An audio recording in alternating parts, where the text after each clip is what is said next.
Magandang hapon. Naglalakad kami ngayon papunta sa Sangka Park. So, ipasyal ko kayo sa Sangka Park. Last time, di ba, nagpunta tayo ng Tribhuvan Park. Kaya lang hindi ko kayo masyadong na-tour dun eh.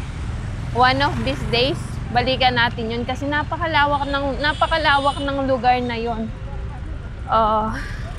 So, iikot ko kayo din. So, for now, punta muna tayo ng Sangka Park. Maliit lang yun. Tapos, compare sa Tribhuvan Park, maliit lang yung Sangka Park. Okay? So, same way ng nilalakaran namin. Siguro, familiar na kayo sa lugar na to. Especially doon. Okay.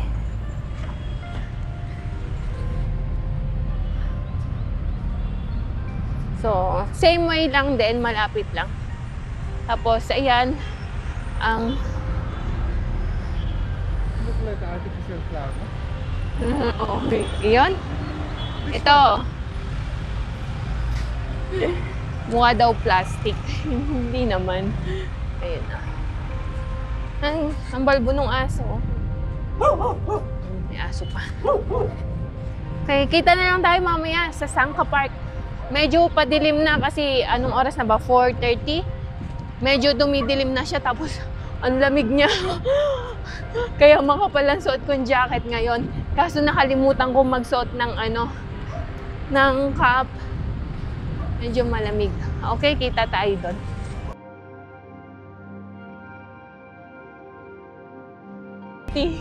So ito na yung Sangka Park. Libre yung entrance diyan. Walang entrance fee. So, papasok tayo, papunta dito sa loob. Tingnan natin ano meron. So, ayan ang bubungad, may malaking dyan. Tapos ito, mga flowers lang. Pine tree, oh. Ganda. So, ayun.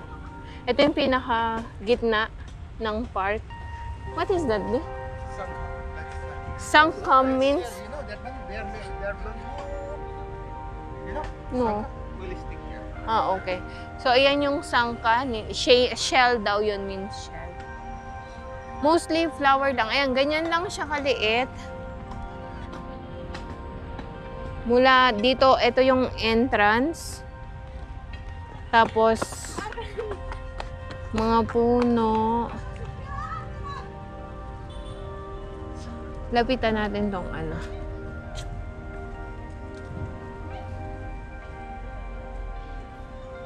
May mga upuan lang dun sa mga dulo. Daming bulaklak. Yan. Ganda nitong bulaklak na to, oh.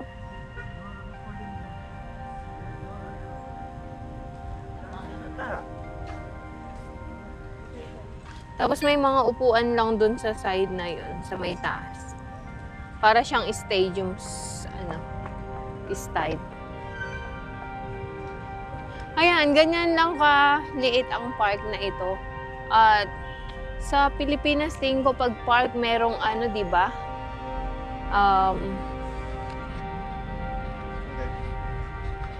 Sa Pilipinas, pag park merong mga recreational tulad ng swing, tsaka slide. Tapos ito, tingnan nyo yung puno, ang ganda. Pine tree yan. Tapos ito, ewan ko kung anong bulaklak yan, para siyang gumamela.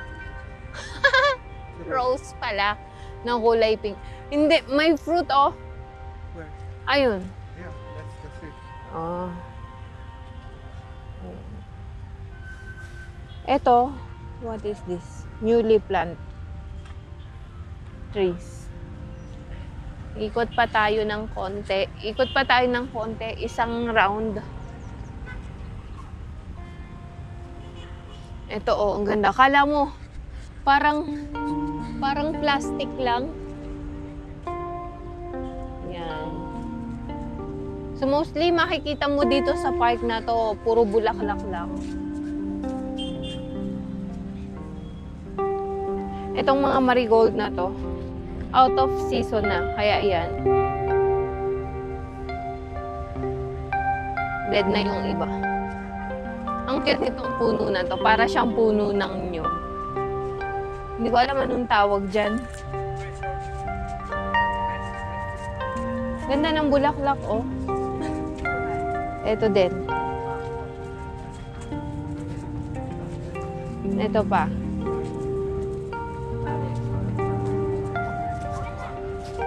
May mga gurka doon banda. Trainer. Ito, oh.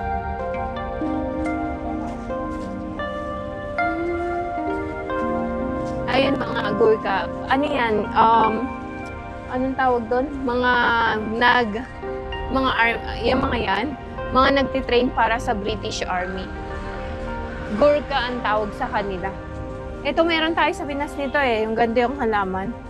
Nakalimutan ko lang kung anong pangalan. Ang ganda ng bulaklak. So, puro bulaklak lang. Tapos, meron ditong, ewan ko ano to, hindi naman siya pond. Ang dumi ng tubig, oh. Sa Swayambu, may ganito din. Yung maghuhulog ka ng coins, tapos mag-wish ka. Ito, banda rito. May mayana. Mayana ata ito. Gamot sa bukol. Okay. So far, ganyan lang kaliit ang Sangka Park.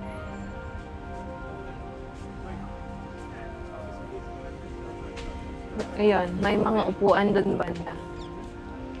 Tapos ayan, malalaki yung puno. Yun lang.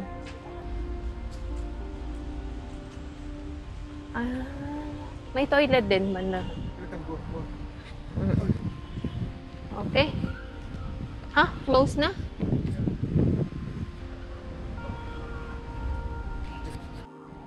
Ayan yung mga upuan, bench. So, dito sa umaga nagpupunta sila para sa jogging, no?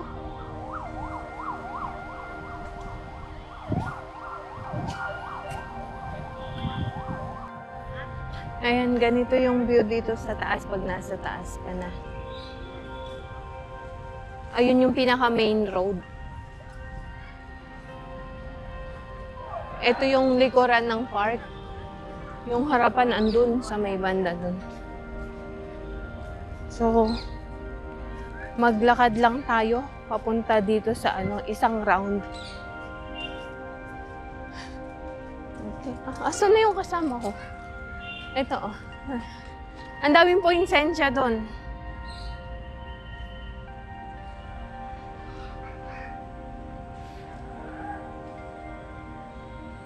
Sarap mag-jogging dito sa umaga. 1 lap, 2 lap, gano'n.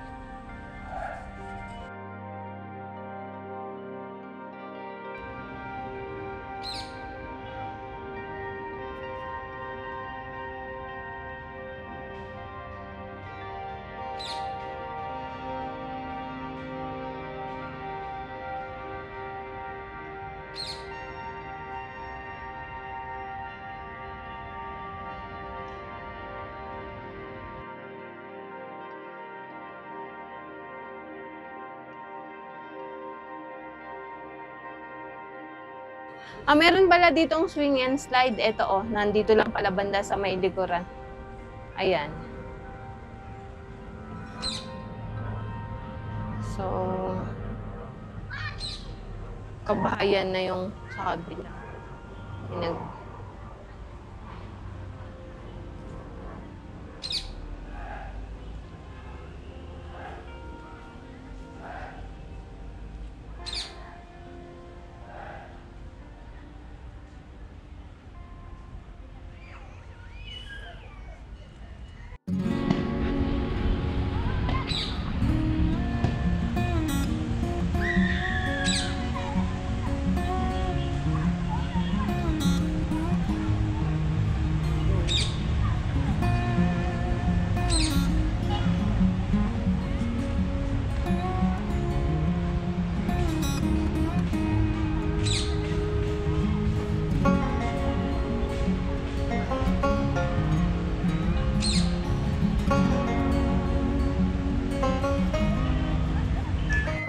May Gurkha Training Center doon. Tapos, May temple doon. Tapos, ayan.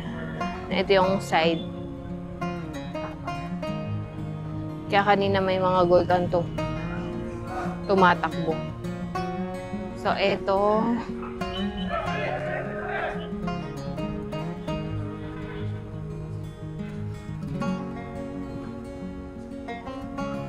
May temple dito.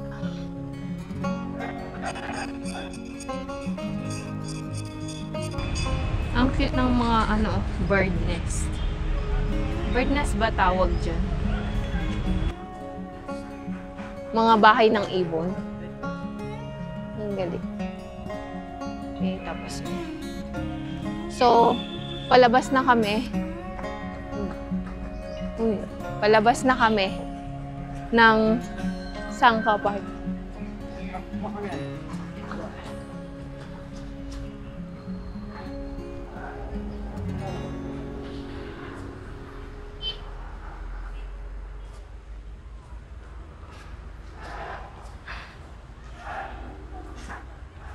Ay, may pan din pala dito. Pan ba yun?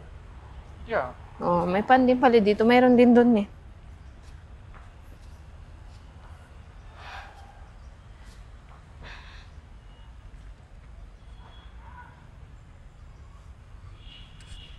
Okay, so yun lang. Ganito lang kaliit yung Sangka Park. Sa umaga, may mga nagja-jogging. Kahit sa gabi, meron din.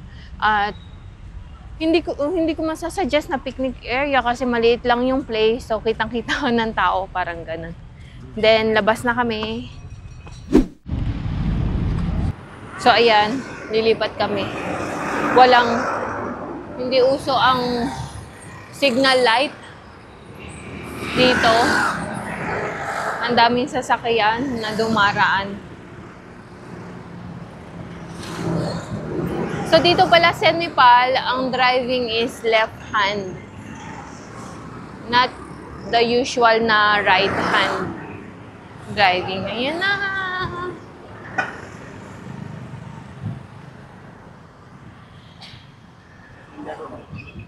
Okay. Katawid na kami. Pupuntahan pala namin yung Mediacom. Baka gawa na. Grabe, sobrang lamig. Alam mo yung lamig na parang nandun kami sa Chisapani. Ang sakit na ulo ko.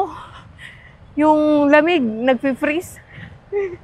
Nakalimutan ko magsuot ng cap.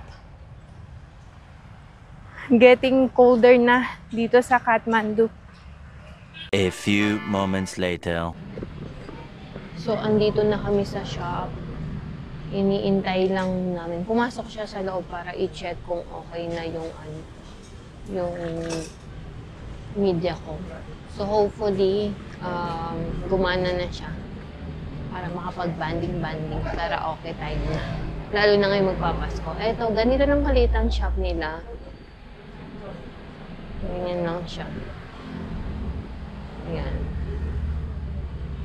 Pero magaling kasi silang gumawa ng mga mag-repair ng mga electronics item. So, tingnan natin kung makukuha na natin today. Hindi pa na-fix, kailangan naming idalin din yung ano ba yun? Yung speaker. Kasi gusto niya i-check kung gumagana o hindi. Tapos sa sobrang katagalan, kasi hindi namin tinanggal yung remote dun, ay yung battery ng microphone. So yung spring, yung battery, nagkalawang na. Ano yun? O yun? Prisoner. Prisoner? Ah, mga nakakulong. Ayan. Dito tayo sa side na to. Medyo crowded. Yun nga, kaya hindi pa namin nakuha. Dadalhin pa namin yung speaker. Ay, okay. Uwi na tayo ng bahay. Ay, hindi. Bibili pala kami ng sapatos ni Champ. Butas na yung sapatos niya. See you doon. Ayan o, tatakbuhan sila para dun sa bus.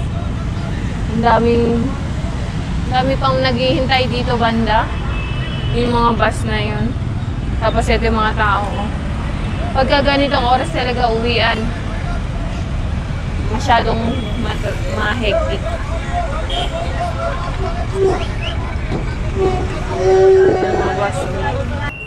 May nadaan na kaming Salisbury. So, bale, di ba nga, plano kong iluto yung yam, yung purple yam. So, gusto kong kumuha ng condensed milk at saka ube halaya. So, para mag-ube halaya siya, kailangan ko ng food coloring na kulay ube. Tingnan natin kung meron, pero tingin ko wala. Ang gagawin ko na lang, imimix ko yung blue at saka yung red. Magiging purple siya. Oh, ito. Walang red. Blue lang yung meron. Kasi ito, vanilla essence. So Ito, strawberry. Mix, no? Mango essence. Yeah, I want to mix food color for blue and red. It will become purple. Yeah. So, but then they don't have red color. They have only yellow, green, and blue. What to do now? Ah, here at the back, there's red. It's yellow. We cannot buy the blue if there is no red. Okay. One eternity later. Andito na kami sa shoe shop. So, ito. Tour ko kayo. Daming mga sapatos. Hanggang baba. So, school shoes. School shoes ni Champ. Ito yung pang babae. May gusto ako ditong bilhin. Yung ganito ba? Pero yung kulay kasi, medyo mababa lang. Pang formal. Yung ganito nasa 2,200 rupees. May discount daw. Gusto ko yung black na color tsaka hindi siya shiny. Kaya lang puro patusok siya. Yung parang ganito. Kaya lang meron kasing ganito. So, hintay lang namin yung kinukuha sa loob yung sapatos. Tapos ito, mga boots. Pang winter. Boots, oh. Maganda. Upo muna tayo. Pagod ako sa kalalakad. Iya. Meron silang Reebok. Pero ano lang yan. Ito, Nepali brand yan. Royal. New Balance ba yan? Which one, Nepali brand? Royal shoes. Okay. Hintayin lang namin yung black shoes ni Cham. You what you go, Michael? This one. This one, right? He's wearing? Yeah, similar like that. Yes. Ayan. This one's 1,400. What is it? Farak ki cha? I am you. Kasi yo पर हम देख सकते हैं ना? Maganda. 1,470 rupees lang. 42? Oh, size 42. Laki ng paa.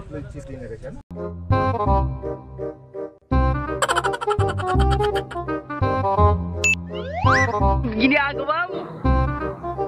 If you like this video, please consider subscribing to our YouTube channel, SL Nepal. Thank you for watching. Have a nice day.